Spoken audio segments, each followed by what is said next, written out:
Primeira carta de Paulo aos Tessalonicenses.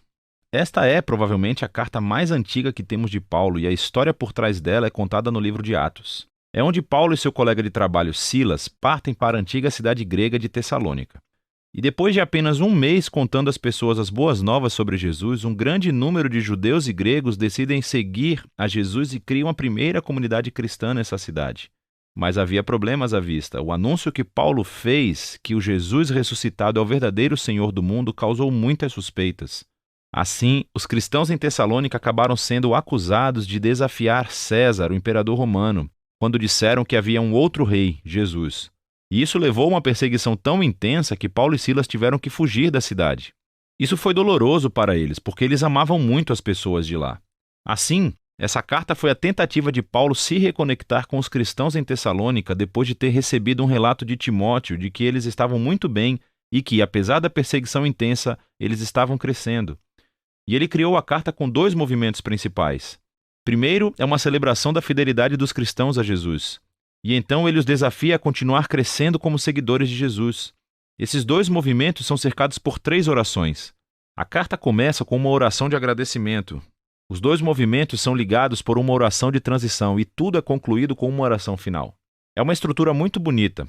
Paulo começa agradecendo e celebrando a fé dos tessalonicenses, o seu amor pelos outros e a sua esperança em Jesus, apesar da perseguição.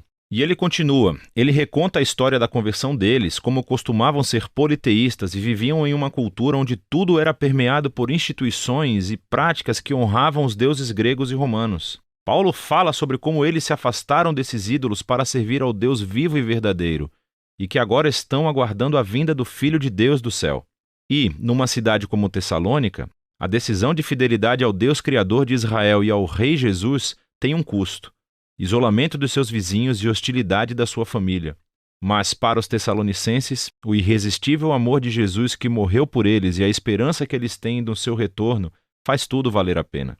Paulo então reconta a história da sua missão em Tessalônica e das amizades queridas que ele formou com o povo. Ele usa metáforas muito íntimas. Eles o tratavam como seu filho e ele se sente como sendo seus pais. Ele diz que estávamos felizes em compartilhar não apenas as boas novas de Deus, mas também a nossa própria vida, pois aprendemos a amá-los. Paulo nos lembra aqui que a essência da liderança cristã não é poder e influência, mas sim relacionamentos saudáveis e serviço humilde e amoroso. Ele lembra que nunca lhes pediu dinheiro e que simplesmente veio para amá-los e servi-los em nome de Jesus. E assim, Paulo continua refletindo sobre a perseguição que eles têm em comum. Assim como Jesus foi rejeitado e morto pelo seu próprio povo, agora Paulo está sendo perseguido por compatriotas judeus e os tessalonicenses estão enfrentando a hostilidade dos seus vizinhos gregos. E de uma maneira estranha, Paulo sente consolo ao saber que juntos os seus sofrimentos são uma maneira de participar na história da vida e morte de Jesus. Paulo então fala sobre a angústia que sentiu quando ouviu falar das dificuldades que os tessalonicenses tiveram depois que ele e Silas fugiram. Por isso enviou Timóteo para apoiá-los e ver como eles estavam. E para sua alegria, Timóteo descobriu que eles estavam bem.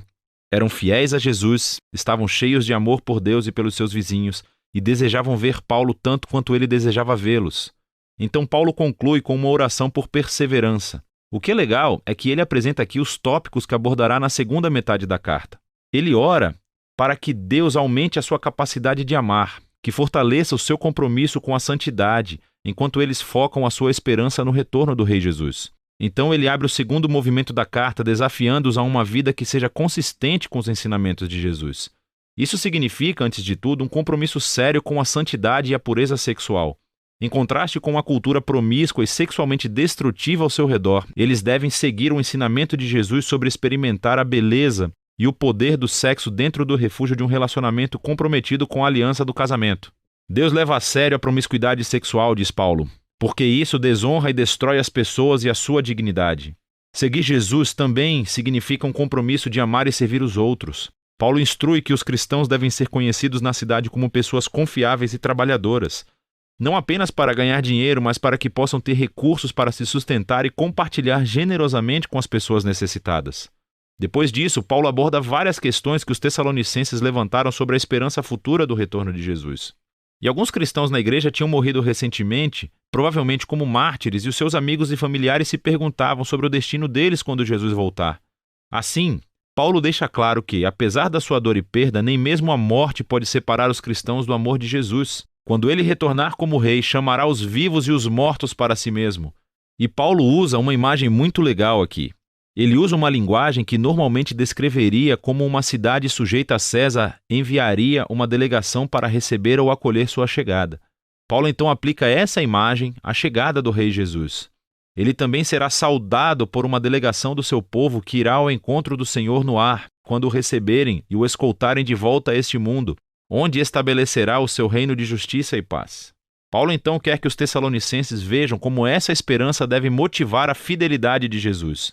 E ele zomba da propaganda romana de que é César quem traz paz e segurança.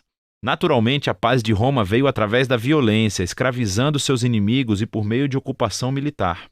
Paulo adverte que Jesus retornará como um rei um dia e enfrentará esse tipo de injustiça.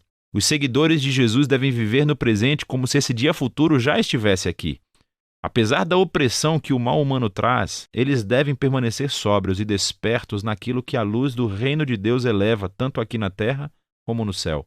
Paulo encerra todas essas exortações como começou, com uma oração esperançosa de que Deus permearia as suas vidas com sua santidade, que ele os separaria para serem completamente devotados e inocentados até o retorno do Rei Jesus. 1 Tessalonicenses nos lembra que, desde o início, seguir a Jesus como rei produz um modo de vida verdadeiramente contracultural ou sagrado. E isso às vezes gera suspeitas e conflitos entre nossos vizinhos. Mas a resposta dos seguidores de Jesus a tal hostilidade deve ser sempre o amor encontrando oposição com a graça e generosidade.